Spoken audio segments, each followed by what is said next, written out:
We are ready to begin the moot. You were strong enough to walk the king's thread, and you conquered it. What is your will, my king? I understand your decision. We had the chance to end the war once and for all. I only hope that the threat of the weirdness is real enough and not. Thank you, my king. I, the voice of the Dalrida tribes. I know not everyone will be pleased about losing the giants. The Dalrida spent too long cowering like children. Now, the king sent the power of the giants back to the afterlife. Well, if we do decide to go to war, though I doubt our tribes will march on Camelot. So the giants have returned to their sleep. It is a wise decision, and we, the Dalrida. We could have defeated Camelot once and for all. I should have known this was the decision the king would make. We should at least be thankful he did not side with Camelot.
The center cannot hold, little prince. The fall, it is already here. Step further, and see for yourself.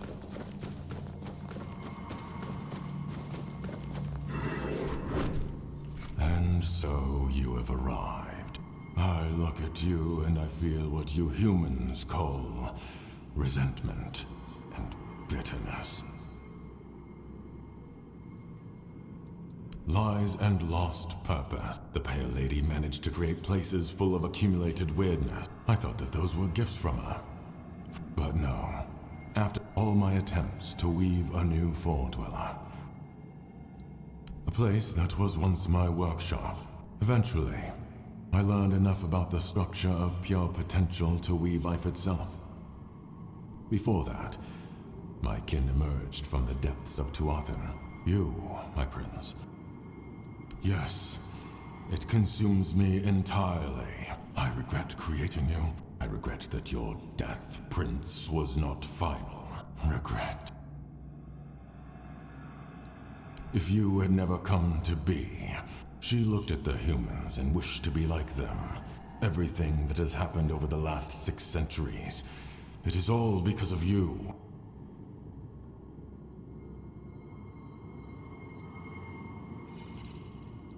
Your body, your soul, both were bent. You took it all upon yourself, accepted the burden and you'll be held accountable. This, I'm deeply sorry.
After everything I did for you, you won't even let me rest in peace.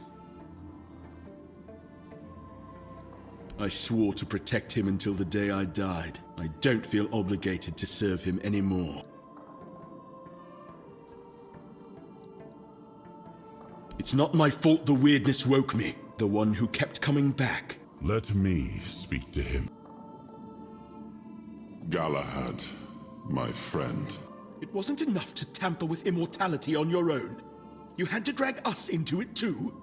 Do you know, it was only after I died that I understood what you'd done. Becoming a Four-Dweller, Arthur. Really? I've always valued your counsel, Galahad. I had no choice. Nonsense. There's always a choice. How could you fraternize with the enemy? You're right. I wasn't there. It was my choice, not Merlin's. I always knew the old man was a manipulator. I respect your opinion, Galahad. As do I. So, what now? Not that you're giving me a choice. If you take me from this place, my essence will be bound to your will. I never really had a choice, did I? Probably, yes. Do what you want. Then, is there anything you want to say to me, Galahad? Just one thing. May the weirdness take you, traitor.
Such proud men, Galahads. They're always more driven, but more volatile. Things I'd rather never hear again.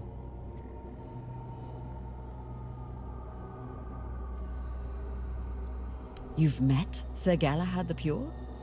It fascinates me how he both is and isn't the ideal successor to... They share the same drive, the same sharp edge of cruelty, or so I've heard. On the contrary, though, maybe that's just me finally getting properly old. But you're right about one thing, the worst kind of constant. You've lit the way.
Galahad.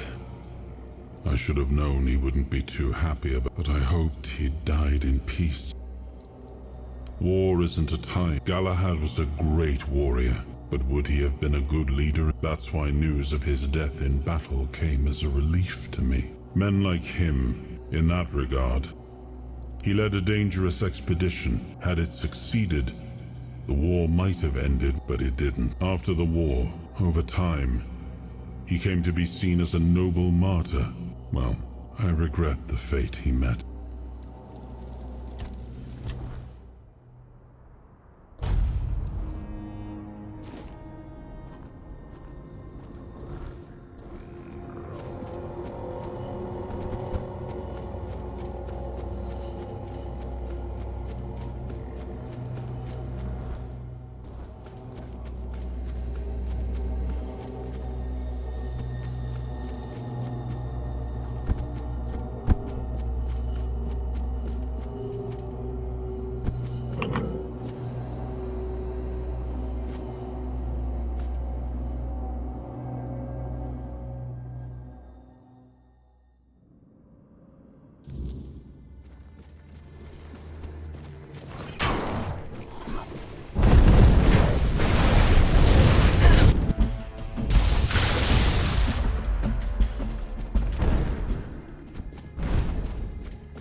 I wasn't expecting such a grandiose visit, and I see that you were brought here by some lad. That's kind of you, stranger. These halls ain't fit.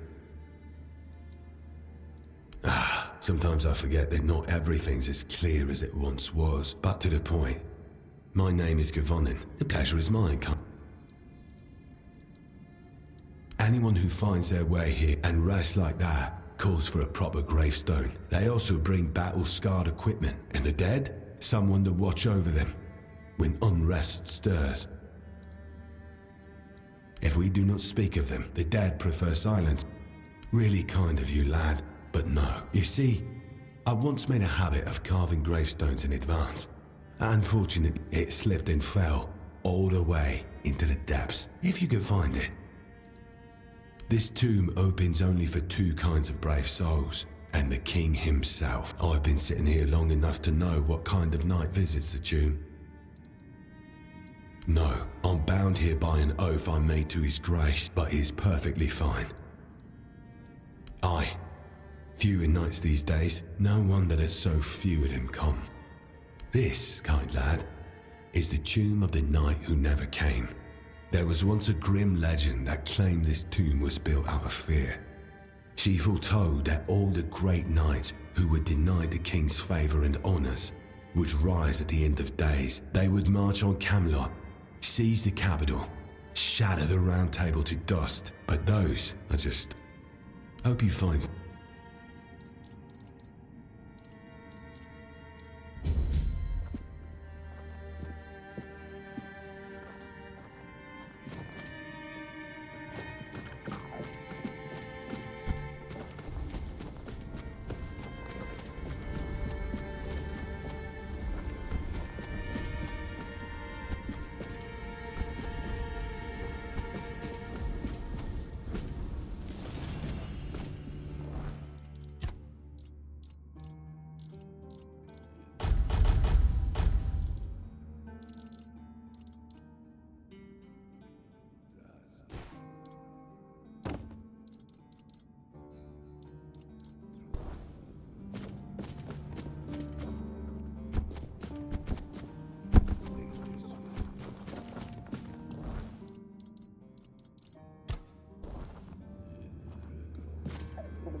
You kept us waiting. Your tombs gathered quite a lot of cobwebs. Best tidy up a little.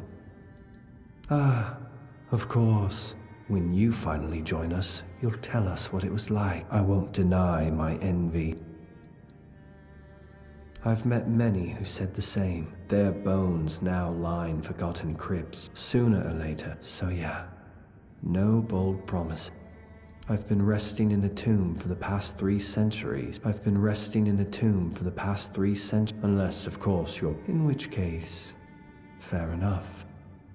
I came to this tomb of my... I knew our time was drawing to a close. I had a few words with Govanon, with my own gravestone on my back. Sometimes, when men want something badly enough, I killed 5 knights. Each one stood higher than me in the race for a seat at the round table. 4 I cut down during a tournament.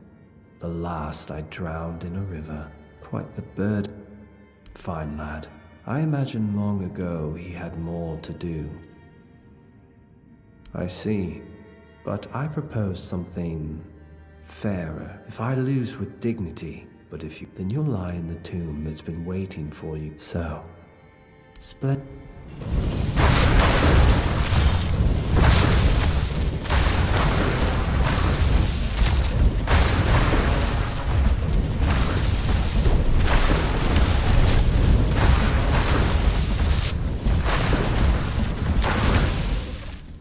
Thank you.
Glad to... Ah, Savas still lingers then. Some nights wear death like a cloak. As for the empty grave, every soul that walks this tomb finds their name carved somewhere. It doesn't mean the end is near. When the body finally rests in the grave...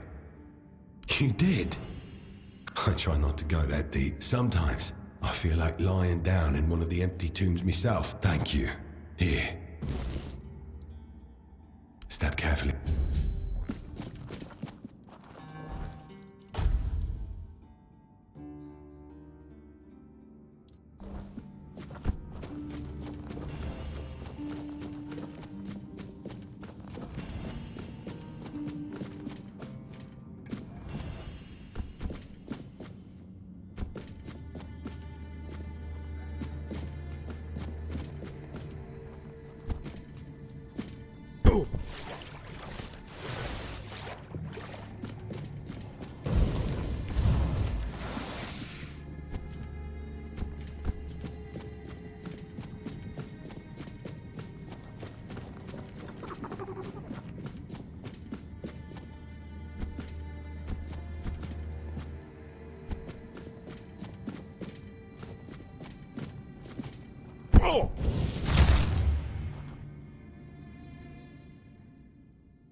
And so, it is done.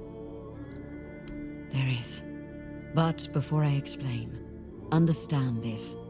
I haven't lied to you, but it's not the whole story. Not yet. Nothing. Avalon will go on. Should people live in fear of the wordness? Or should they be allowed to embrace it? No. My people may be close to the wordness. What I want is for the people of Avalon to embrace the wordness.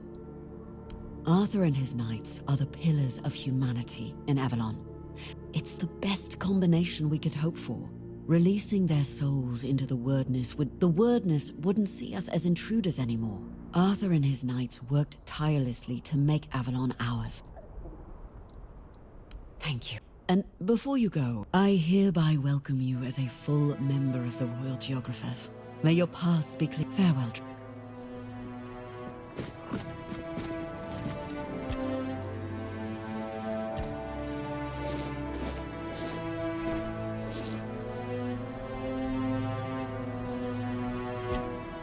Meeting him made me reflect on one thing. Somewhere along the way, things must have gone terribly wrong.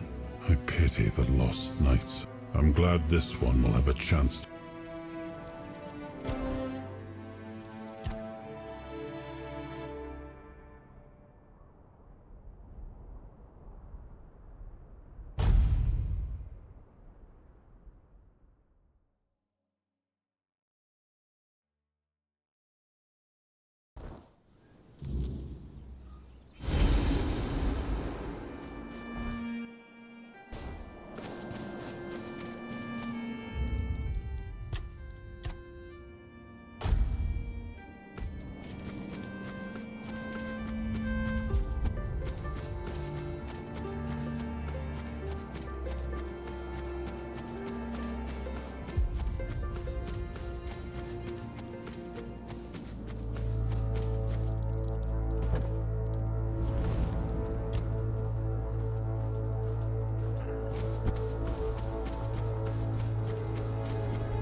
So, you finally made it. I hope you're ready. Philosophically, not you specifically, but someone like you. Literally, yes. Ready to finish your journey, of course. This is the Charred Conclave, a graveyard for druids. Just remember, once you step through, that if you've come this far, go on.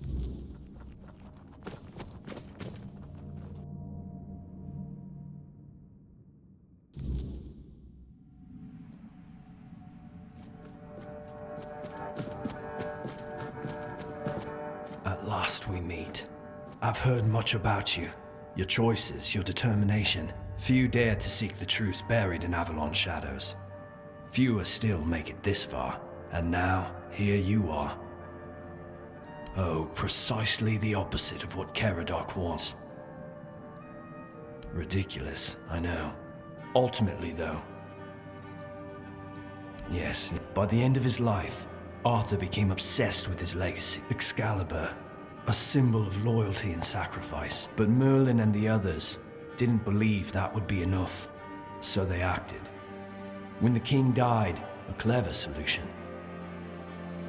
They feared losing what Arthur represented more than losing Arthur himself. You can't pick and choose with a soul. He left out 2 pieces.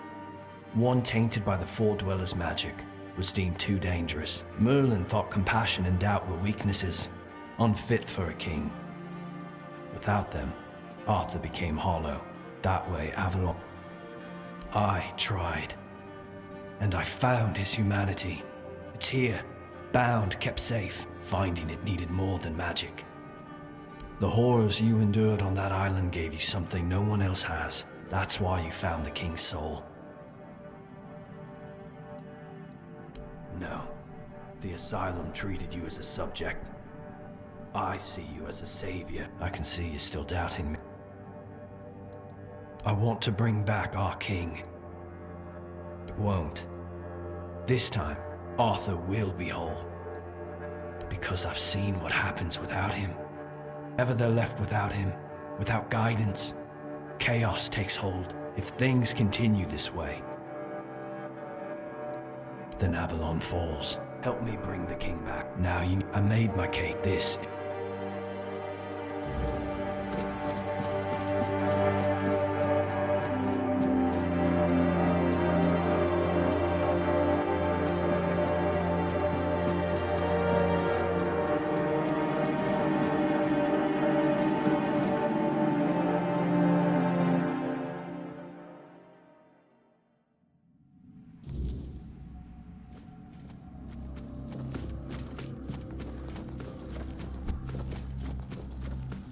I was there when it all began. We believed in him. Every battle felt like a step closer to peace. But then came the cost. We turned from knights into butchers. At first I told myself it was necessary. That Arthur wasn't a god, a savior, or a king, and no man should have the power to demand such sacrifices. But do you understand why? I'd like to believe that after 600 years, you need to understand that people thought and still think, but he wasn't. He made mistakes. I've seen what happens when people cling to kings and myths. But that's not my problem. What comes after doesn't matter.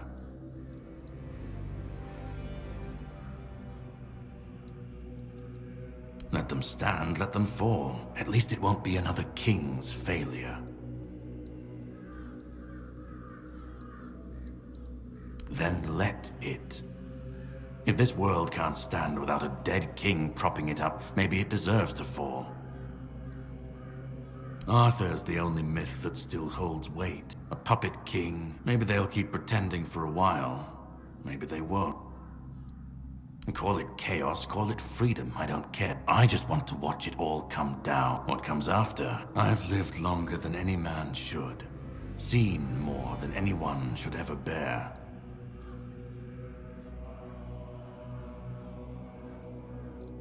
And we'll never know if that's true, because we've never tried. And who ever said that we were meant to survive the weirdness at all? We were fools to resurrecting Arthur, infusing him with powers of the weirdness. Such violations of nature's order cannot go unanswered. This cannot. Listen, it's taken longer than I ever imagined. But now, here we are. You've brought Arthur's soul back together, so you're close now. And then we'll meet again. Go. Find the last piece, and let's end this. Go.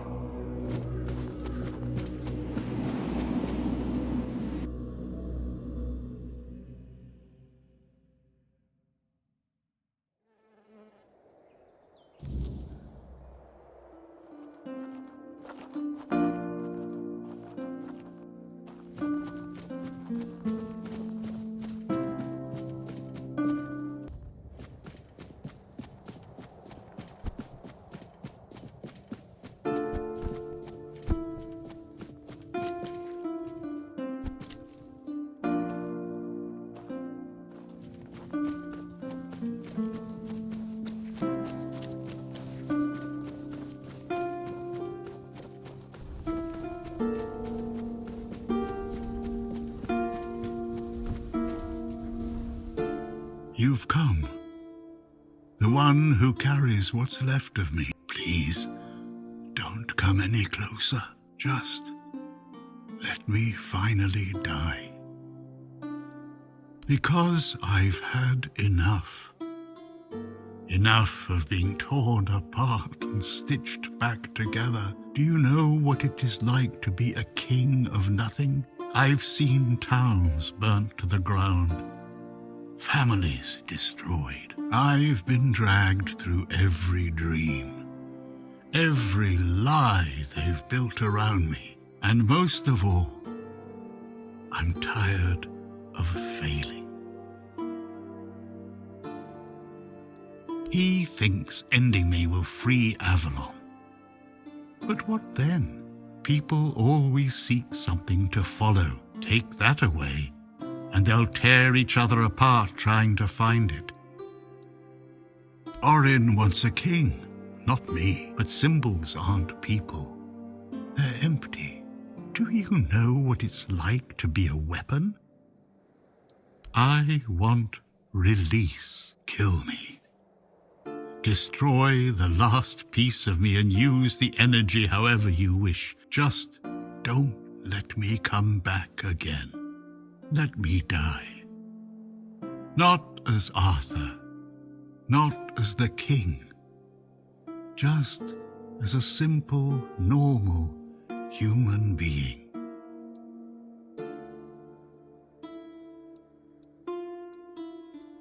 Isn't that what you've been doing all along? Carrying what's left of him? Doesn't that prove Arthur doesn't need me anymore? Another way, but please, not for me. I don't care.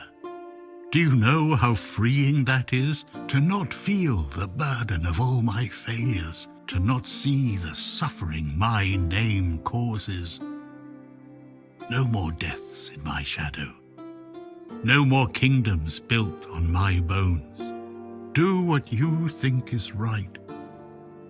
That's all I can tell you. Because whatever you decide, it will finally be your choice. Not mine. Not theirs. And that's the only thing I've ever wanted. You hold the choice. I don't even want to know. Just let me go. Let me die. Please.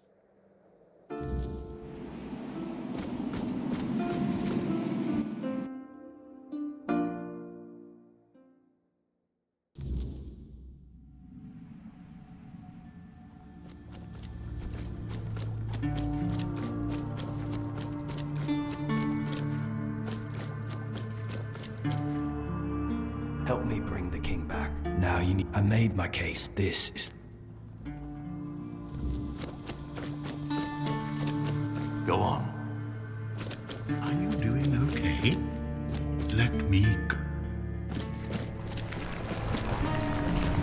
You carried a dying king across the bones of a dying world. Now you stand before what started it all. I am the reason there must be an ending. I do not guide. I do not offer meaning. You have brought all things. Now choose. He shall find his way home. The tear between the worlds shall close. You will vanish into the story you chose to restore. You will break the frame, and what follows will not remember you. You will be seen. You will be followed. You will be blamed. You will shape the world to become its witness.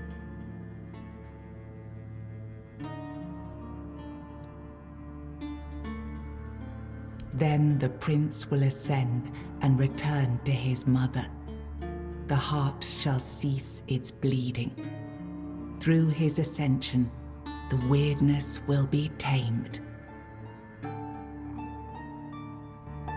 No, I won't let this happen. Not again.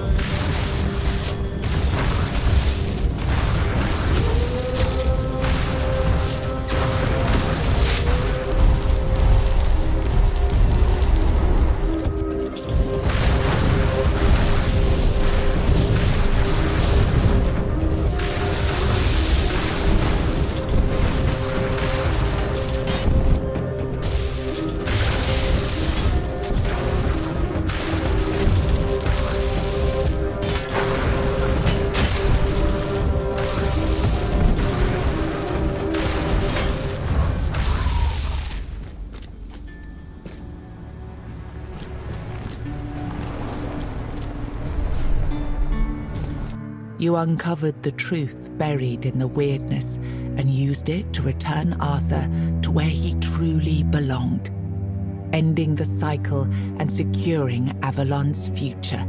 The Four-Dweller Mother's heart, no longer bleeding, sealed the wound in the world, and with it, ended the Red Death that had stolen so many lives. And so, the legend of King Arthur began to fade. In its place grew a stronger Avalon, where the weirdness was no longer feared, but understood. With One Eye and Captain Brandon working side by side, the South found a peace it hadn't known in years. The roads stayed open, the fields were guarded, and the people finally felt safe. No longer bound to Camelot or the Knights of the Round Table, it became a land ruled by its own people on its own terms. Because of you, the men here remained and the Kuanacht endured, not just as a place, but as a legacy of quiet defiance and hope. Lord Yvain was remembered as a hero who gathered the wise and set out in search of the Grail, while Kuanacht stood as a peaceful haven amid the weirdness. You awakened the giants, only to command their end, leaving no power behind for either side to claim. Without their strength, the balance held, but the divide between Camelot and the Dal Rita remained, wide, bitter, and far from settled. Firgas was named the new Galahad the Loyal. With One Eye and Brandon unable to rally the Dal Rita of the Forlorn Swords, the South remained divided. Firgas prepared Camelot's forces to reclaim the region by strength, determined to restore unity through conquest if necessary.